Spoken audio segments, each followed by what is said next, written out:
More than 2 decades ago, a town in Indiana was stunned by the murder of a teenage girl homesick from school. The case went cold for years. It wasn't until an unlikely member of law enforcement stepped in to do what no one else could. Troy Roberts has the story for this week's 48 Hours. Here's a preview of his report.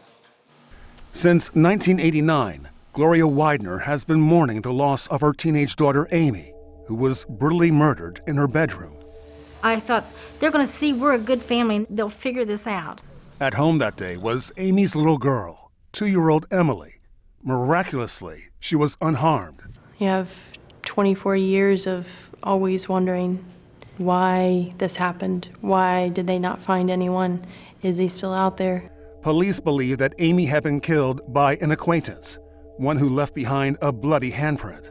Despite interviewing numerous suspects, the case grew cold. You got that, I hope. Emily was raised by her grandmother and Amy's siblings. The family knew we need to take care of Emily. So that's what I felt.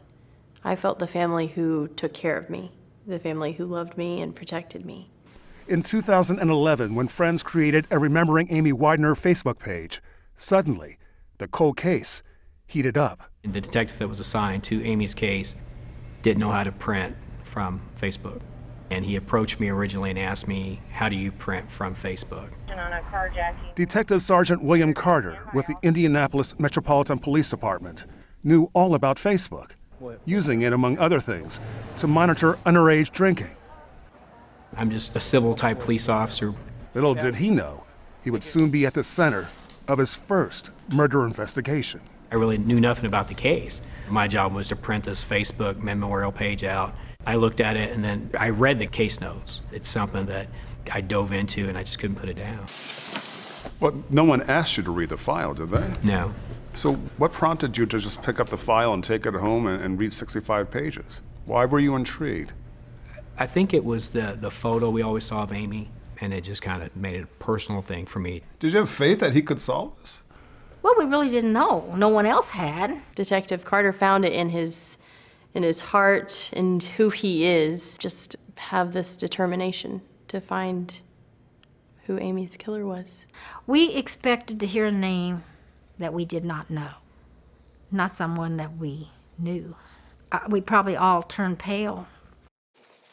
Wow, Susan Zirinsky, senior executive producer of 48 Hours, joins us now. Z, thanks for being here. We just heard Gloria Widener say that Amy's killer was someone they knew.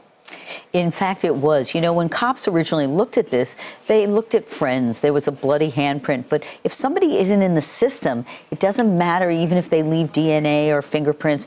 There's no way to track them. And this case did go cold for 25 years. So when they were re-looking at cold cases, some of the homicide guys were not very versed in social networking. There was an Amy Widener page. So they asked literally this guy across the hall, who was a police officer. He was a noise abatement officer. Literally, he's the guy that goes around to parties and says, quiet up. You know, yeah. You're making way too much noise. Right. So literally, he helped them print the Facebook page and do all of that. They printed the Facebook page. That was what he wanted. Wow. He wanted and so to look at context, he got interested. He started helping them and calling people in the original circle of friends. And one guy took off. So there was a clue. This person had gotten away with it for 25 years, 24 years at that time, 25 years now.